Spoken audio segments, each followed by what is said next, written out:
গেলা গৰম মানুহৰে নালাগে, অকল জীৱ জন্তুৰো লাগে। দোকানৰ ফেনৰ তলত এইটো মেকুৰীটো সৰু মেচু ধুনীয়াকৈ শুই আছে। ওম চাইৰা। আৰু এইটো মাইকী মেকুৰীটোৱে পোৱালিটোক ধুনীয়াকৈ মৰম কৰি দি আছে। মানুহেই হওক জীৱ জন্তুৱেই হওক, প্ৰত্যেকৰে নিজৰ পোৱালিৰ প্ৰতি এটা মৰম থাকে। আৰু পোৱালিটোৱে গাখীৰ খাই আছে আৰু এইটোৱে ধুনীয়াকৈ মৰম কৰি আছে। আৰু এইটোৱে এতিয়া এআমুৰি মাৰি বাগৰ সৰালে। ধুনীয়া ফেন চলি আছে, গতিকে খুব মজা পাইছে গৰমত শুই দোকানত। আৰু ডাঙৰ মেচুই ফেনৰ তলত ঘৰত এনেকৈ চোফাত শুই আছে। আৰু এয়া হ'ল মোৰ মেকুৰীক ভাত দিয়া বাচন বৰ্তন। আৰু এয়া হ'ল মেকুৰীৰ পানী। 4টা মেকুৰী আছে মোৰ ঘৰত, আৰু এই গোটেই পানী ইয়াতে খাই থাকে। পানী শেষ হ'লে ভৰাই দিম। এইটো পোৱালি মেকুৰী, বেছি দিন হোৱা নাই, দুয়োটাকে এতিয়া শুকান মাছ দিলোঁ। ইহঁতৰ কাৰণে মই শুকান মাছ আনো, গাখীৰ আনো, মাংস আনো আৰু ডাঙৰ মাছো আনো। আৰু এতিয়া ইহঁতে মাছ চাছ খাই এনেকৈ দোকানৰ খাটৰ তলত ধুনীয়াকৈ ঠাণ্ডাত শুই আছে।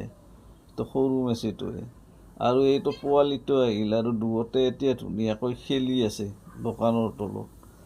ইয়াতে থাকে, ধুনীয়াকৈ থাকে, কোনো ধৰণৰ উৎপাত নাই, গণ্ডগোল নাই, কাৰণ সিহঁতে খাব পায়। এই পোৱালিটোৱে গাখীৰ ভাত খাই ভাল পায়, বাকীকেইটাই সেনেকৈ গাখীৰ ভাত নাখায়। সেইকাৰণে সিহঁতক ব্ৰইলাৰ আৰু মাছ দিওঁ। গাখীৰ ভাত এতিয়া নাখায়েই, উপায় নাই আৰু ব্ৰইলাৰ আনিব লাগে। মই নিজে ব্ৰইলাৰ খোৱা বাদ দিলোঁ আৰু এতিয়া মেকুৰীৰ কাৰণে ব্ৰইলাৰ আনো। এই সৰুটোৱে এনেকৈ গাখীৰ ভাত খাই আছে। ই যিহেতু মাকৰ গাখীৰ খায়, গতিকে ই গাখীৰ ভাত খাই ভাল পায়। এয়া 80 টকাৰ ব্ৰইলাৰ আনি থৈছিলোঁ ৰাতি কিছু খোৱালোঁ। এতিয়াই সিজাই ধুনীয়াকৈ থৈ দিছোঁ। কেঁচা মাংস তেনেকৈ নেদোঁ, এইখিনি আৰু পিছত খুৱাম গোটেইকেইটা।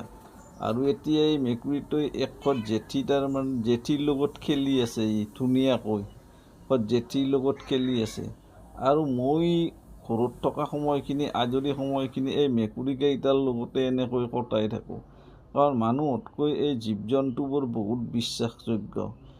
মেকুৰী হয়তো আপোনাক কেতিয়াবা গম নোপোৱাকৈ আঁচুৰি দিব পাৰে, বা কেতিয়াবা গম নোপোৱাকৈ কামুৰি দিব পাৰে। পোহনীয়া মেকুৰীয়ে কেতিয়াও কামুৰো বুলি নাকামুৰে, বা আঁচুৰো বুলিও আঁচুৰি নিদিয়ে। কিন্তু ইহঁতৰ তাৰ কাৰণে কেইটামান বেজি ল'লেই যথেষ্ট। কিন্তু মানুহে আপোনাক পিছফালৰ পৰা ভাৰলি লগাই মাৰ্ডাৰো কৰি দিব পাৰে।